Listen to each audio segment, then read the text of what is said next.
Hello, everybody, and welcome to another episode of the Unlucky Puckheads podcast. I am joined by PA Jets. How's it going, man? Buffalo! Oh man, I have such a Yes. soft spot for this team. Yeah, me too. This 5 minute major is dedicated to the Buffalo Sabres. It's also one of my top five teams for sure. A lot of history with this team. Some great players came out. Obviously, being a Minnesota Wild fan, we pretty much are, made up of at least 45% Buffalo at any point in time, but only players over 35, of course. Winners. No, I like to pick on that. But yeah, we're going to talk about what happened in the offseason here with the Buffalo Sabres. So they did get, of course, the first round overall pick of Rasmus Dahlin, who's going to be absolutely dynamite down the road here. So Dynamite, man. Oh, He yes. looks good. Oh, yes, he does. He's going to be fantastic. He's going to be another one of those big names in the NHL for sure in the years to come. I know they're going to put him on the ice pretty much right away, and they need to, and they should. He will definitely score some serious goals for them. They're very happy to have him, I'm sure, and I know he's happy to take Buffalo to hopefully another level. They also, of course, were a little busy in the offseason. They acquired Vladimir Sobotka, Patrick Berglund, Thompson. They got a 2019 first-round draft pick and a 21 second-round draft pick from St. Louis for Ryan O'Reilly. So they definitely made some changes in the right direction. Any of those? I mean, obviously we've got Sobotka, who is great, and Berglund isn't bad either.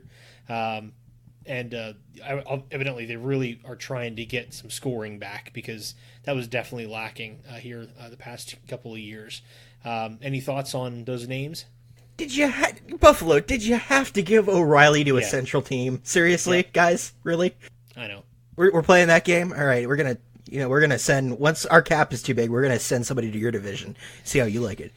Well, the whole thing with Ryan O'Reilly is, I mean, they're doing a true rebuild, and so they want those draft picks, and they need them, honestly. Yeah. So that's what they do in a rebuild, and so they've got Saboka and Berglund and Thompson came in, and just having to get rid of O'Reilly, hey, you had to do what you had to do.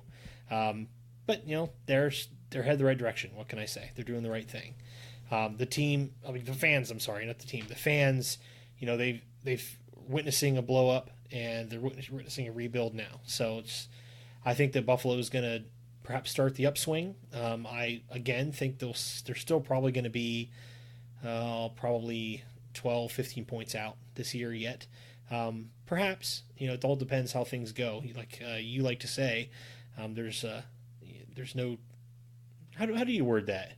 What do you say? There's no guarantees in hockey. How do you say that? Just, it's hockey. There's no guarantees. It's hockey. Yeah, that's it. No guarantees. It's just hockey. So Buffalo is the team I would pick out of any of the bottom feeders from last year to be a breakout team this year. They have good leadership. Adding Dahlin is perfect, and I think they're going to be that team. They're going to really surprise this year. Well, as well as I do that I hope they are, because we all really like Buffalo. I have for a long time. I probably would call them probably my number two team, honestly. I do really enjoy watching them play.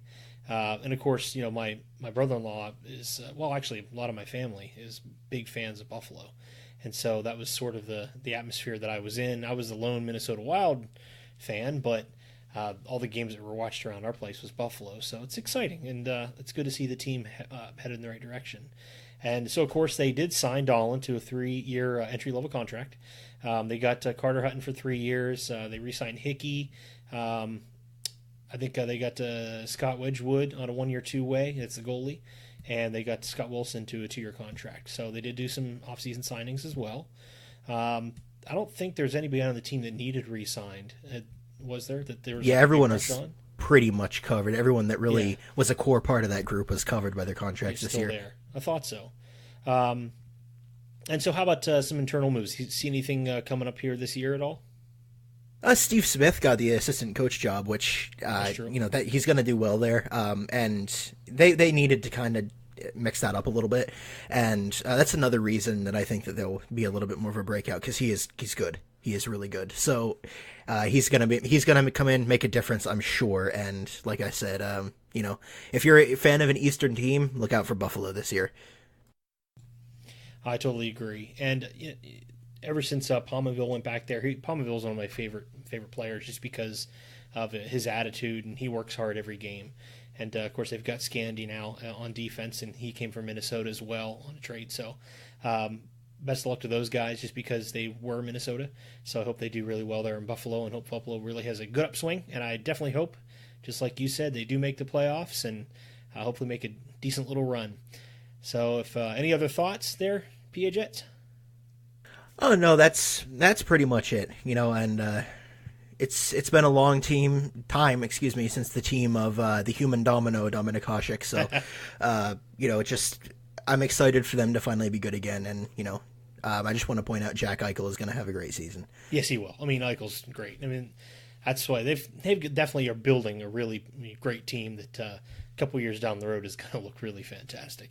But well, thank you very much, and that is the Buffalo Sabres, everybody. And hey, it all starts this week. Let's have some fun. Woo! Take off, you hosers! It's hockey. That's right.